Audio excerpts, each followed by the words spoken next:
parce que tous les chefs de parti actuellement le sont sur un pied d'alerte. Ben oui, absolument. Puis ça pourrait venir bouleverser la campagne, être un point tournant. Selon la réponse que les différents chefs vont donner à ces tarifs, Mark Carney, en attendant, qui va être l'interlocuteur de Donald Trump, qui est encore le premier ministre, aujourd'hui, il a dit qu'il allait avoir fort probablement des contre-tarifs, selon ce qui va être annoncé demain. Alors que M. Pierre Poilievre, chef conservateur, a critiqué M. Carney, a dit qu'il n'est pas la bonne personne pour négocier avec Donald Trump. On peut l'écouter. Évidemment, ça n'a pas de bon sens de cibler le Canada.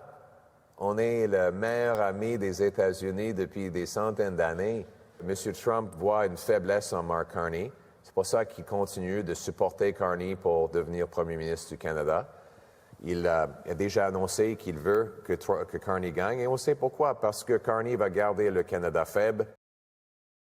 Puis Étienne, il faut dire aussi que le gouvernement américain dénonce plusieurs obstacles au libre commerce et notamment la loi 96 qui protège le français au Québec.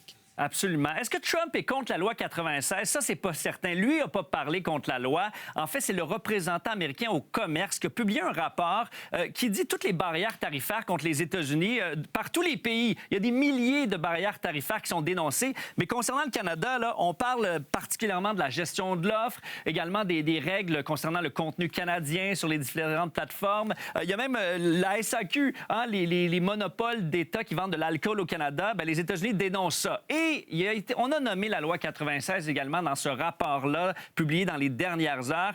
Mais il faut dire quand même que l'administration Biden aussi était contre la loi 96. Il y avait eu des efforts pour la contrer il y a un an.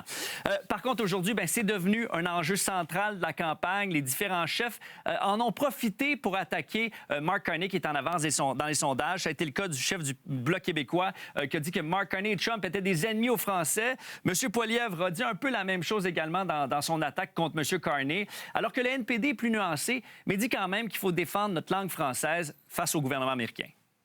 La loi 96, elle n'est pas parfaite. Il y a des bons côtés et des moins bons côtés. Mais une chose est claire, par exemple. Ce n'est pas les Américains qui vont décider comment on gère nos lois linguistiques au Québec. Ce n'est pas les Américains puis Donald Trump qui vont dire comment on doit protéger puis défendre le français. Pour nous, c'est sans compromis là-dessus.